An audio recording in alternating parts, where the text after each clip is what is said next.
Spring 1968. A mystery begins that the world was never meant to see, as a Soviet nuclear submarine is running a silent patrol deep beneath the Pacific Ocean. The K-129, a devastating weapon, armed with ballistic missiles and state secrets. But somewhere in the freezing dark, something goes catastrophically wrong. No distress call, no final broadcast. The vessel simply vanishes. Inside Soviet command, a quiet panic begins to set in. They deploy an armada, flooding the ocean with a desperate search grid. And for weeks, destroyers and aircraft scour the water, hunting for any trace of the crew. But the Pacific is vast, and it gives up nothing. With no other choice, the Soviets lower their flags and declare the K-129 lost forever. But thousands of miles away, someone else was listening. The United States had built a secret underwater tripwire, a vast network of hydrophones designed to track Soviet movements in the dark. Buried in their recordings, analysts find a single violent spike. An explosion the exact moment the K-129 died. Using those sound waves, American intelligence quietly triangulates the wreckage. It's resting over 16,000 feet down, a depth completely beyond human reach. A graveyard in total darkness, crushed by the sheer weight of the ocean. Yet inside Washington, a dangerous idea takes root, an operation so reckless it almost sounded like a joke. What if they could reach it and steal it right out from under the Soviets? If they pull this off, the intelligence prize is priceless. Cryptographic codes, nuclear warheads, radar technology. But the logistical nightmare in their way is staggering. You can't quietly hoist a shattered submarine from the ocean floor, especially when 3 miles of water are actively fighting against you. Plus, Soviet spy satellites photograph the Pacific every single day. One slip-up, one spotted salvage ship could trigger a war.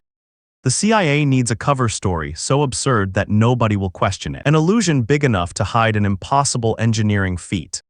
To sell the lie, they turn to the most unlikely man imaginable, Howard Hughes. Hughes is the perfect frontman, a brilliant, unpredictable recluse. He agrees to lend his legendary name to the operation.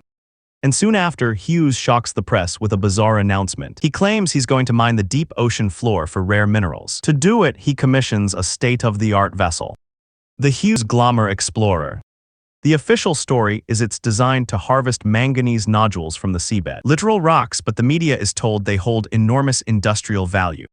Glossy brochures, fake press tour, corporate interviews. A brilliant misdirection, and the world buys it completely. But the Glomar Explorer isn't a mining ship, it's a floating Trojan horse. Beneath the disguise, it's a classified CIA recovery platform, a hollow hull designed to secretly slide open from the bottom, revealing a hidden, cavernous void deep inside the ship. A moon pool completely shielded from Soviet satellites above. Inside, engineers build something that has never been attempted. A custom-built mechanical claw, codenamed Clementine, large enough to grip an entire submarine, built to descend 3 miles down into the dark. Connected by heavy steel pipe sections, each piece lowered slowly, forming a fragile vertical lifeline. Under immense stress, where a single fractured bolt means total failure, because the margin for error is zero. Summer 1974. The Glomar Explorer quietly sets sail. It reaches the exact coordinates and the operation begins. But suddenly, alarms trigger, something is on the radar. Soviet naval ships emerge silently through the fog. They circle slowly, watching every move the Americans make. Searchlights sweep across the deck, probing for answers. A standoff begins above water, while below the heist continues. A Soviet helicopter hovers dangerously close to the ship. Snipers watch from above, looking for a single misstep. While on deck, CIA operatives act like bored civilian workers, smiling casually, hiding an international crisis.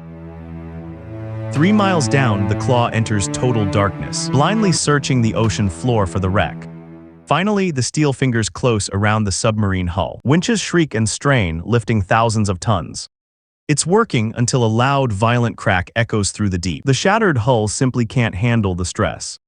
Metal screams as the submarine tears apart in the dark. Large sections slip free, tumbling back into the void.